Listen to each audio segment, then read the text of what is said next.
Mami, I'm back. Bali po, si baby wala na sa akin. Kami, wala na. Ayun na po siya.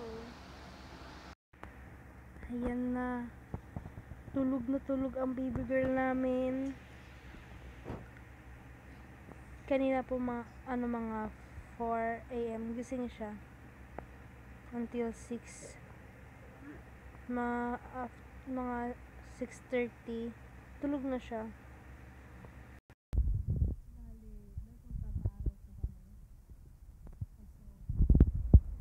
Walang paaraw. Kaya mayroong naka-possession po sa sa nakita ninyo parang may banderita sa aming bintana. Wala talagang araw-araw. Ilang days na kami nagpapaaraw. May araw naman kaso makulimlim. Siyempre, kailangan mag-ingat para kay baby.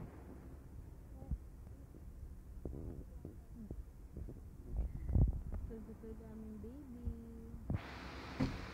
Girl po siya kasi sa pamangkin ko tong blanket. Bali hiniram namin dahil wala pa nga kaming pambili. May binabayaran pa kami. Bali ano mo nang ginamit na. Pero hanggang niya yellow sa atin yan. Pero bibilang ko siya ng sarili niya. Order mo na ako ng wipes dahil sobrang na-stress ako sa bulak. Ang bilis maubos dahil lagi siyang poop ng poop. Katulad kagabi, grabe siya mag-poop. Yung asin kakapalit ko lang ng diaper, mayroon na naman tae. Ko, baby. Nashock ako kasi, while naglinis ako ng poop niya, dito pa lang siya tumatae na ulit. Buti nasalo ko dito. Di ba pamilyar naman kayo dito?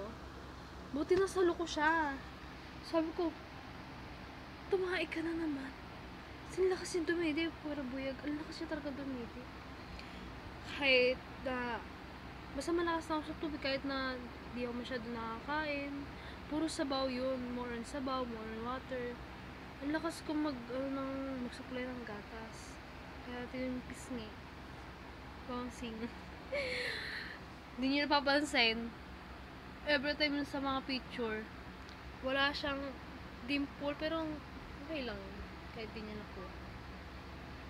Basta nakipay. Then, ayun nga. Noong 23, ako nanganak ng 2 PM. Di na ako napag-vlog dahil sobrang sakit ng tiyan ko. Pero, natiis ko pa. Nakaya ko pa. Shoutout nga pala sa aking cloudy underarms. Hindi pa rin nakawala. Minimaintain ko pa rin yung para lumiwanag.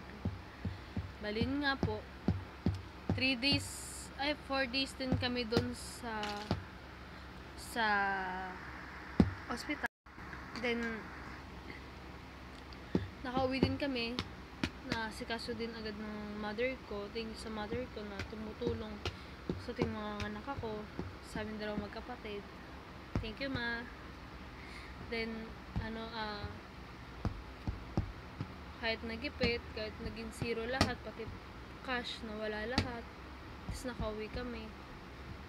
Tapos pag-ipunan ko na lang, syempre may binabayar ko sa bahay, tubig, kuryente.